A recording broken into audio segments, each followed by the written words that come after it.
Hey, welcome to Integrative Preparedness. I'm Steve Smith. First, want to welcome all the new people. I need to keep remembering to do that. We have so many people joining both on YouTube and on Patreon, so welcome to you all. For those of you who are new, who are curious as to what's over on Patreon, it's everything that's here plus the secret stuff, and I put the link down here. Come join us. You'll find that on both channels the comments are exceptional, and I always recommend that people not just listen to my video but read the comments below, because the quality of the people who comment here is exceptional, and we hope that you'll become a part of it. Be smart, be nice. It doesn't mean you have to know everything. Ask a question or two if you want to, and either I or someone else, I'm sure, will answer. We have a broad range of experience here, and that's very helpful. That's what you need. I want to talk today about military and police, whether they are going to be friends or enemies, and I'd rather say foes instead of enemies. I hate the idea of them being our enemies, but or the enemy of the people, should I say. But we know that can happen. I'm going to keep it more in the friend or foe camp here, and if it escalates, well, we know where to go with that. Over the years, I've heard a lot of different opinions about, well, if it all goes to heck, the police are going to be with us. No, they're not. They're the tools of the oppressor. Back and forth and back and forth. Well, it's not that simple. It's going to be a combination, and it's going to depend on what kind of civil upheaval there is, and it's going to depend on their command staff. It's going to depend on their designated functions, their missions. It's going to depend on the people within the units that are called. It's going to depend on many things. I want to take them individually. I'm going to start with the police side, because that's where I came from. I was law enforcement. Now, things are a lot different now than they were when I was on, and I do see it as I talk to the guys who are on today. I see a different temperament. I see a different. I do see a different quality in many cases. Not all. I don't at all want to put down the quality of the guys that are on nowadays, because there are some great people nowadays, and it kind of depends on where you are. Whether you are in a more rural situation, whether you're in an urban situation, whether you're talking about a big city police department, a smaller county sheriff's department, a small town police department. All those are variables that come together that will decide on kind of where that law enforcement falls in any given situation. Back when I was on,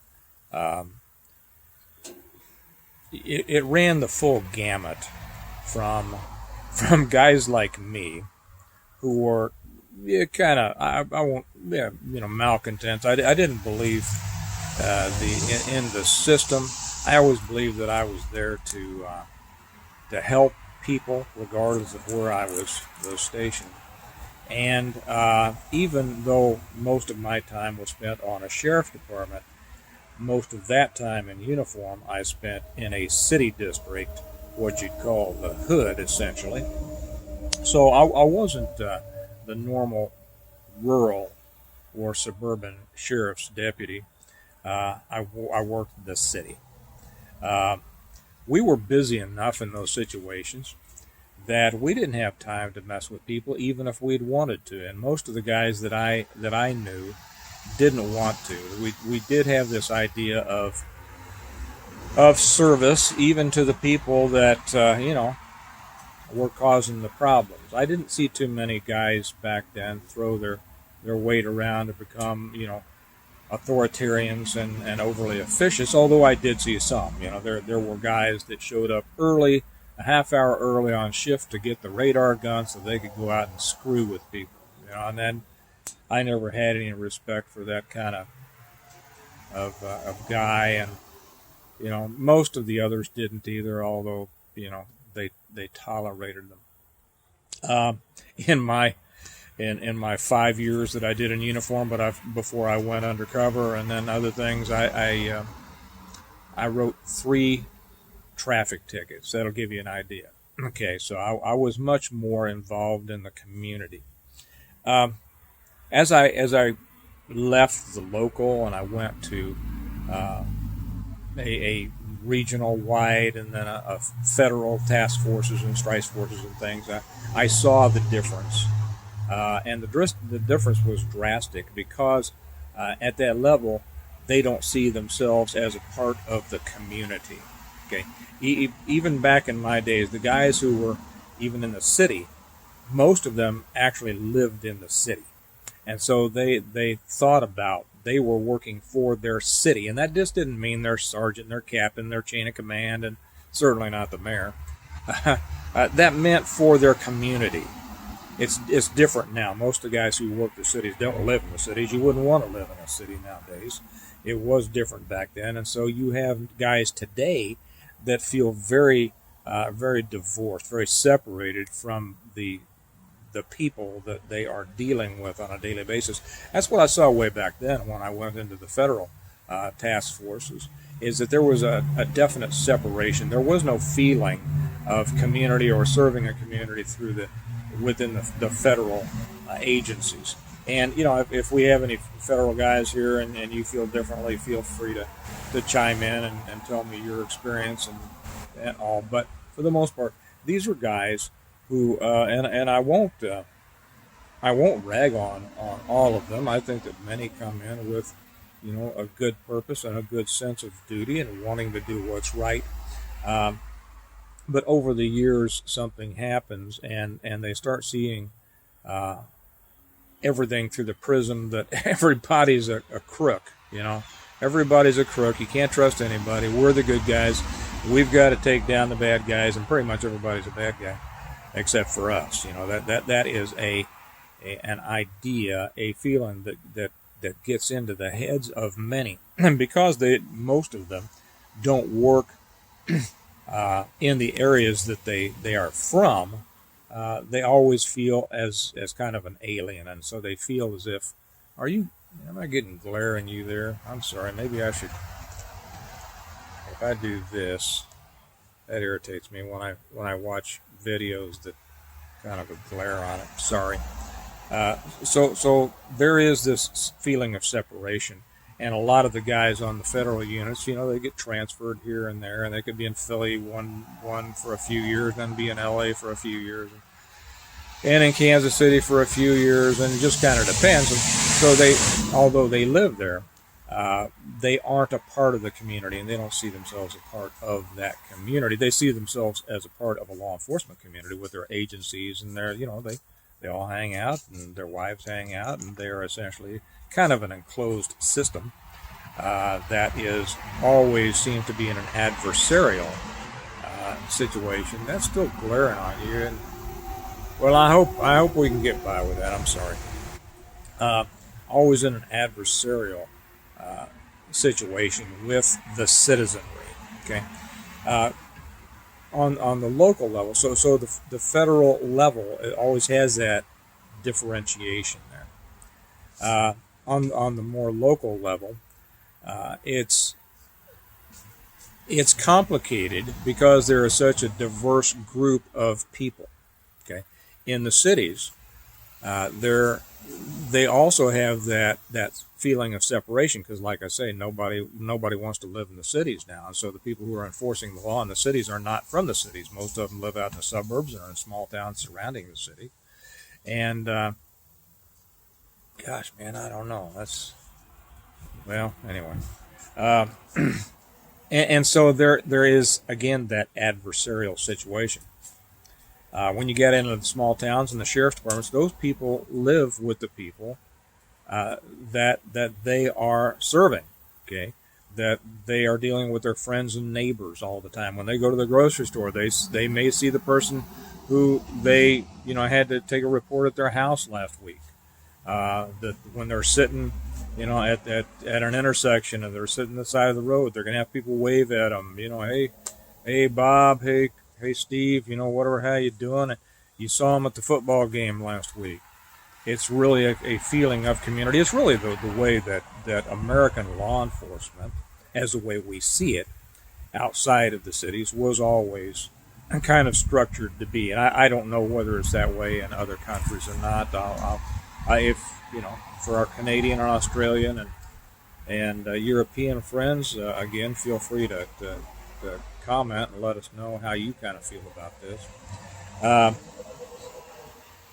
But if you're in those areas, you're going to find that the law enforcement is not necessarily in an adversarial position against the people that they are serving, and there's always that one guy, that, for whatever reason,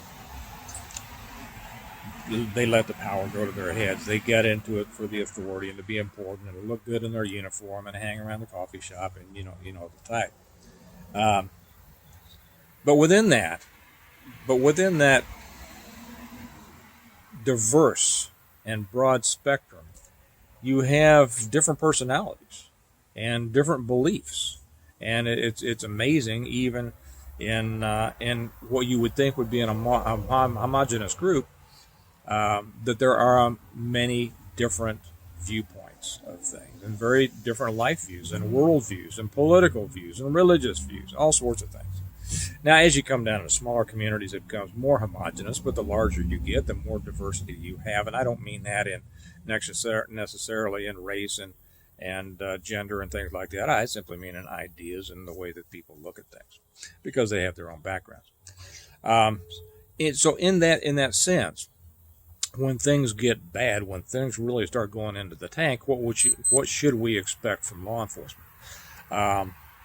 We should expect pretty much everything. We should expect those who will go along with what they're told by their command staff, who, after you get above about sergeant, becomes very political. They're going to do what they're told to do. Some of them will do so grudgingly for the paycheck. Some will do so willingly because it gives them an opportunity to exert their authority and feel important. And so you're going to have those to deal with. Others will not go along with it. I would say that as we get deeper into a problem situation, more of the people who don't believe in what's going on will leave or back away or refuse to enforce certain rules. But at the beginning, pretty much everybody's going to, because for the most part, law enforcement are rule followers. They believe in rules. They believe in enforcing the rules. And so it takes quite a bit now, people like me, I was always a rebel. I always hated rules. I hate organizations. I hate authority. I had a friend of mine who was a psychologist that said, he told me that I hate authority even when I represent it, and that's true. The idea of authority over people, it just grinds against my basic personality, but, there it is. But it takes a lot to get most cops to resist orders to enforce even what they might consider to be, marginal orders. But it will happen. And the more that it's pushed, the more it will be revealed how many of those will refuse to go along with it. And I would contend that it's not going to be very many anymore. I think maybe 40 years ago it might have been more, but that's just my idea. I can't swear to it. I don't think it's going to be very many now. And additionally, while those who will follow orders, whether it's lockdown orders, where they're arresting people like we see in Australia, that is just unbelievable. That is beyond the pale of what we would ever assume police should be in our country. But I'm sure that the Australians felt the same way, right? And here it comes. The problem is that those people hold together because they stay in their departments, and so they are able to be used as a sledgehammer against the people, and they will follow orders. While those who resist or choose not to be a part of that, they won't hold together in a group.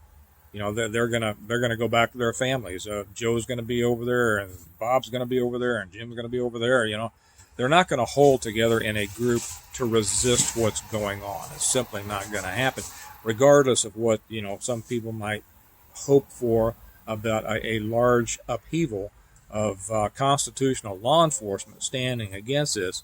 I don't see it happening at all. For the smaller departments might resist external influence. I hope that they will, but we will see. Now, as we go into the military, now I was not in the military, and so I'm speaking as an outsider who has known a lot of military, worked with a lot of military, had good friends who were military, and so I deal with what I've seen in their operations and in their personalities and what I understand of their functions and their chains of command. I've known some exceptional people who were in the military. I don't know that many who are in now, simply because of my age. Most of them have retired, as I have. So I am kind of taking it back and basing it on a few years ago. The exceptional ones that I've known have, for the most part, been special operations guys. Not all of them. I've known some great people. A couple of Marine officers stick out that I think were outstanding individuals that weren't special operations, but they were good people who wouldn't stand for a lot of what may be coming down. I've also known a lot of just worthless people in the military. I know that grates on people because we're all supposed to be heroes, right? If we put on a uniform, well, that's not the case. There's a lot of people in the military, and we see a lot of them that aren't allowed during good times, aren't allowed to re-up, right? They're just they do better in the military because they don't do very well out in the world, in a world of competition. So they find safety in that. So those are extremes. Those are two extremes, and most of the people in the military fall somewhere in the spectrum between those extremes. Now, what do I expect the military would do? I expect the military would obey orders.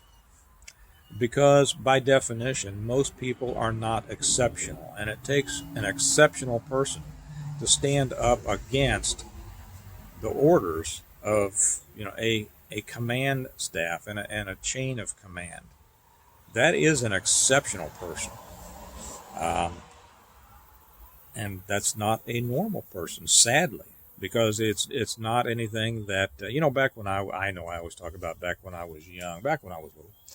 Back when I was young, there were a lot of movies that held up the person, the hero, or the main character, and held up as heroic, a person who would stand up against what they felt to be wrong. And the more odds they stood up against, a chain of command, a this or that, the more heroic they were. And so that was instilled in a lot of guys my age and somewhat younger. But I know that that's not what's instilled out there today. Today, it's very much they're conditioned to go along, to be a part, not to stick up out of the group, to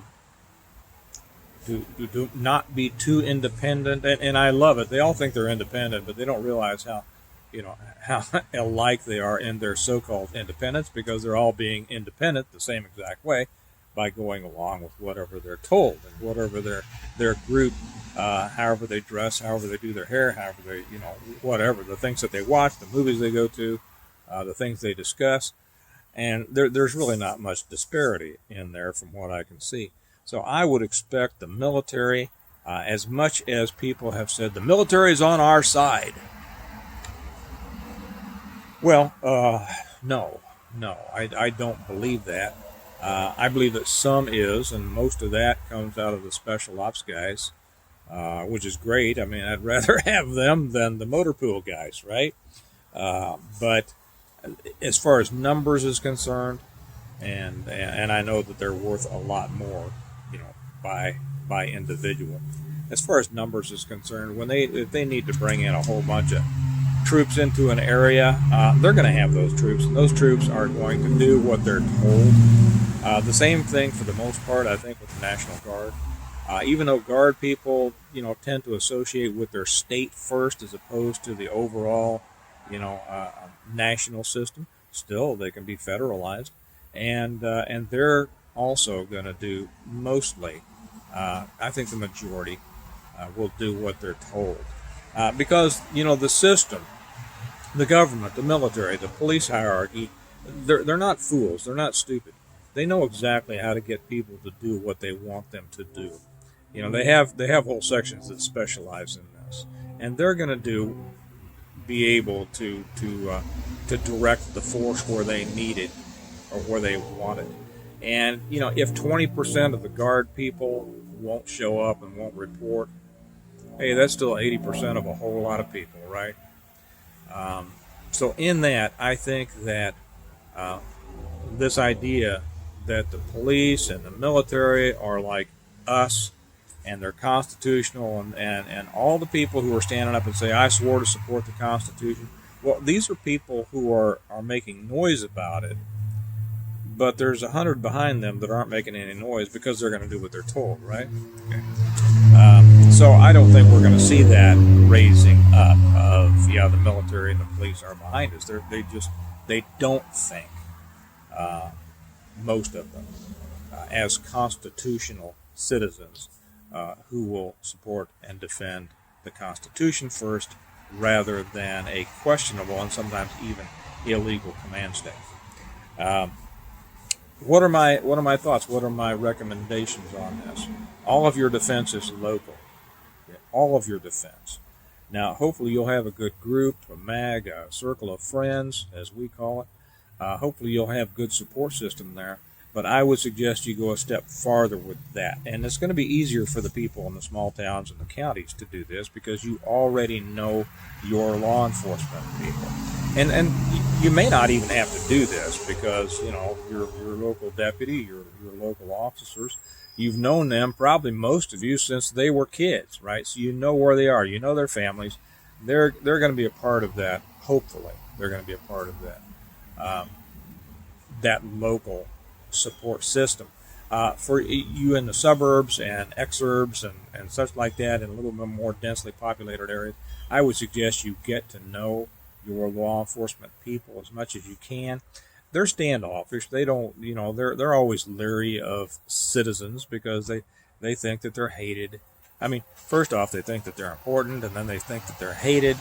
And while they won't be real receptive to you, they'll be polite. If you go up and talk to them, whenever you can, go by and just, if you see them in a store, if you see them at a hospital, if you see them, wherever, unless they're being a butthole to you, say hi to them, ask them how their day is, stop by for a second and chat. How are things going? You'd be surprised. Sometimes you might get a little bit of information that might help you, just if you're acting like you're chatting and not pushing for information. But more than that, you're going to hopefully establish kind of a rapport and maybe even a relationship. It takes a long time to make a friend out of a cop. Try 5 years. But you might establish at least a recognition there. And that can be important down the road. That's what I talk on the other channel a lot about the mafia way. All the mob guys knew, make friends with the cops, make friends with the people in charge. Not in charge. I actually didn't mean that. Make friends with the people in power, in legal power. Doesn't really mean they're in charge, because you can still be in charge of things that they don't know anything about. You can be in charge of your life, but get to know the people who are out there in that enforcement end of the government, and it might serve you well in the future. And it might also give you a chance, when you're talking to them, tell them, man, I wouldn't have your job. You guys got a tough road to hoe. I think there's some bad things coming down, and I know you're going to find yourself in a spot. And best of luck to you. You know, we're all thinking about you and praying for you and things. You'd be surprised the effect that can have on an officer. That he won't say anything about it at the time, but he'll be thinking about it later and says, you know, that person wasn't a bad guy, and I have been thinking about, you know, what happens, what am I going to do when if I'm told to do things that I don't believe in. And this guy was kind of a good guy. Maybe I ought to take that into consideration as I'm making my decision. So, you know, it's all a matter of developing, you know, and trying to develop certain information, certain ideas, certain opinions within a potential adversary. If you can get that adversary to kind of come off of the point to where they're feeling first as an adversary and feeling more like a, you know, at least non-committed, you know, it might serve well in the future. So those are my thoughts about military and police. Don't count on any of it. You know, the ones who do step up in times of when we think might come, times of concern, they're going to do so more individually than they are as a group. And so, you know, hopefully you're going to have a good group that they can be a part of, and maybe they have a small group that you can, you know, kind of line up with your group, and we'll just see what happens. But that's my opinion on that. You all go ahead, leave your comments down there.